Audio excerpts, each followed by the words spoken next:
Has your organization become customer-centric, yet you haven't met anyone who has bought the products or services? Let's go through the difference between a customer and an internal stakeholder. Hey, I'm Mike from Surge. We partner with leaders to maximize your organization's potential. Since the 1980s, there has been a fashionable trend to call any part of the value chain that receives a product or a service from you your customer. Please stop. They are not your customer if they cannot stop trading with you. They are not your customer if they do not consume the value at the end. For a New Zealand perspective, they are not the customer if they're not paying the net GST. Together, organizations have internal staff that work together to deliver a product or a service.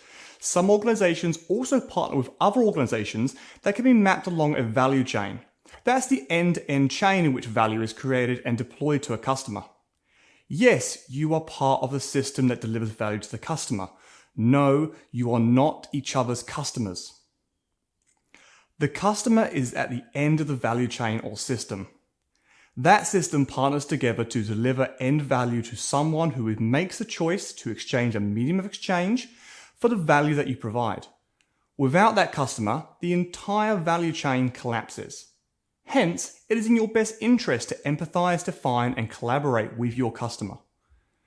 A quick way to understand if the person you are serving is a customer is to ask two simple questions. 1. Does the person buying your product or service have a choice? No. This is an internal stakeholder, normally another department within your organization.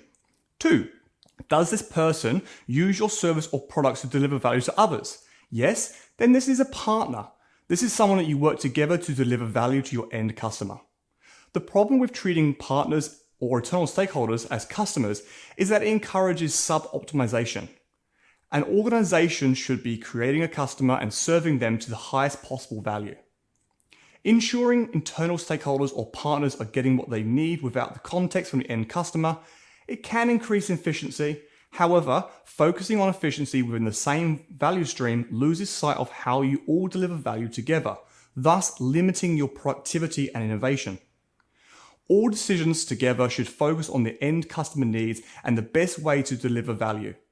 This doesn't mean you shouldn't understand your user needs or collaboration or partners together to increase the efficiency in your system.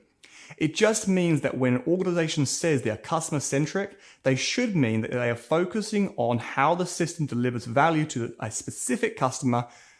And an example is when an IT department creates a persona, they should be going out and seeking the end customer and seeing how their technology enables the internal stakeholders to deliver value to the end customer.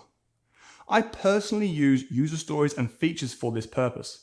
User stories should always have a user in mind, and features should always have a customer in mind. To recap, focusing on the internal stakeholders increases efficiency, focusing on customers increases productivity. And you just learned the difference between internal stakeholders and customers in 3 minutes.